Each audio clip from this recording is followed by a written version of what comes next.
بسم الله الرحمن الرحيم نون والقلم وما يسطرون ما أنت بنعمة ربك بمجنون وإن لك لأجرا غير ممنون وإنك لعلى خلق عظيم فستبصر ويبصرون بأيكم المفتون إن ربك هو أعلم بمن ضل عن سبيله وهو أعلم بالمهتدين فلا تطع المكذبين ودوا لو تدهن فيدهنون ولا تطع كل حلاف مهين هماز مشاء بنميم مناع للخير معتد أثيم عتل بعد ذلك زنيم أن كان ذا مال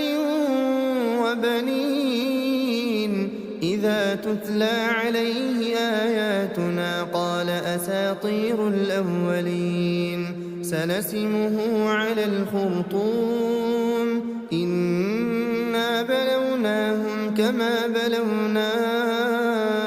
أصحاب الجنة إذ أقسموا ليصرمنها مصبحين ولا يستثنون فطاف عليها طائف من ربك وهم نائمون فأصبحت كالصريم فتنادوا مصبحين أن اغدوا على حرثكم إن كنتم صارمين فانطلقوا وهم يتخافتون ألا يدخلنها اليوم عليكم مسكين وغدوا على حرد قادرين فلما رأوها قالوا إنا لضالون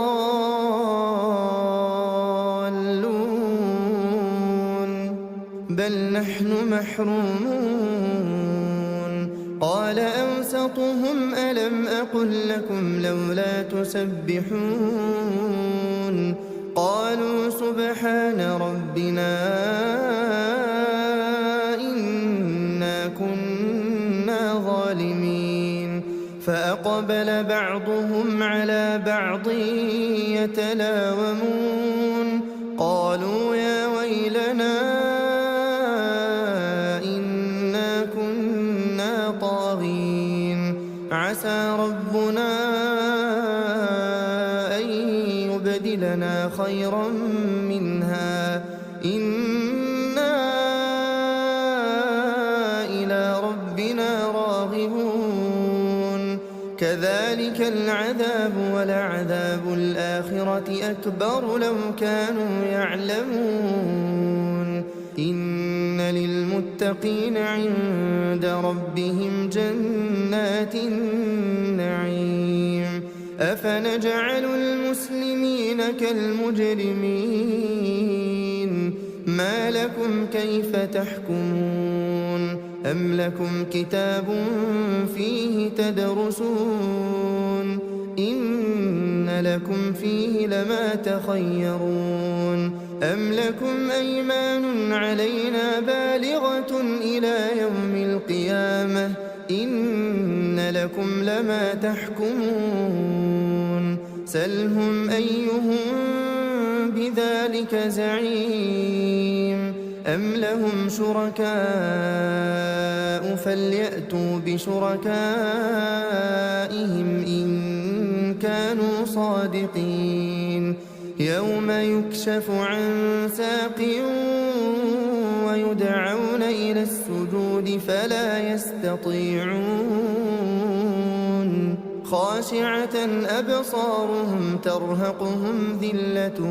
وقد كانوا يدعون يسارعون إلى السجود وهم سالمون فذرني ومن يكذب بهذا الحديث سنستدرجهم من حيث لا يعلمون وأملي لهم إن كيدي متين أم تسألهم أجرا فهم من مغرم مثقلون أم عندهم الغيب فهم يكتبون فاصبر لحكم ربك ولا تكن كصاحب الحوت إذ نادى وهو مكظوم لولا أن تداركه نعمة من ربه لنبذ بالعراء وهو مذموم فاجتباه ربه فجعله من الصالحين وإن يكاد الذين كفروا ليزلقونك بأبصارهم لما سمعوا الذكر